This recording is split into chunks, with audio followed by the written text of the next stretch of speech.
বিদায় মূলত দু ধরনের, একটা চিরস্থায়ী আর একটা ক্ষণস্থায়ী। চিরস্থায়ী বিদায় উদাহরণস্বরূপ একটাই আছে, সেটা কি? মৃত্যু। এছাড়া কিছু আছে?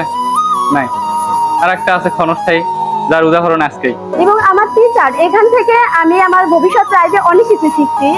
আমি এখানে যখন প্রথম আসি তখন প্রথম একটু ভয় করতাম, তারপর মাস টাইম থেকে একটু একটু করে, তারপর সব টিচারদের সাথে একটু একটু করে কথা বলে আমার যে সমস্যাগুলো, আমি এই প্রথম থেকে অনেক সময় আসতাম, আসে দেখতাম যে আমার মানে যে প্রবলেম গুলো আস্তে আস্তে টিচার আমাকে সহায়তা করলো যে কিভাবে তুমি মানে পড়াশোনা করবা, বা এই জিনিসগুলো এরকম করা হবে না, এটা ঠিক এটা ভুল।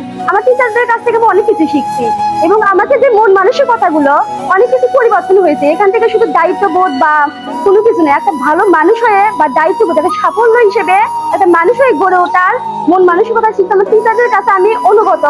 আমি যদি কোনোদিন এখান থেকে যাওয়ার পর কোনোদিন অন্য কোনো জায়গাতে দেখা হয়, কিন্তু আমার টিচারদের অবদান কখনো ভুলতে পারবো না। আমাদের টিচারদের কাছে আমি সারা জীবন চিরকৃতজ্ঞ। টিচার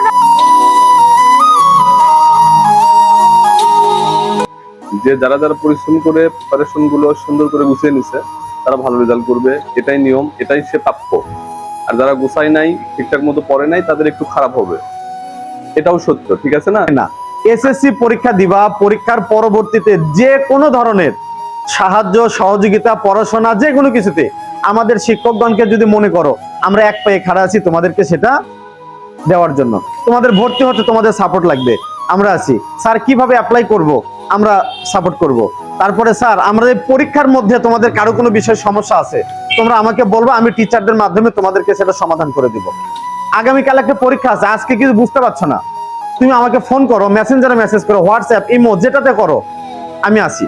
এবং আমাদের এই ড্রিম একাডেমি যেন আরো ভবিষ্যতে উন্নত কিছু করতে পারে, এই জন্য তোমরা একটু অবশ্যই দোয়া রাখবা এবং সেটা মন থেকে দোয়া রাখবা। আমরা যেন শাখার ইউনিয়নের এই সন্তানদেরকে ভালোভাবে মানুষের মতো মানুষ করে গড়ে তুলতে পারি।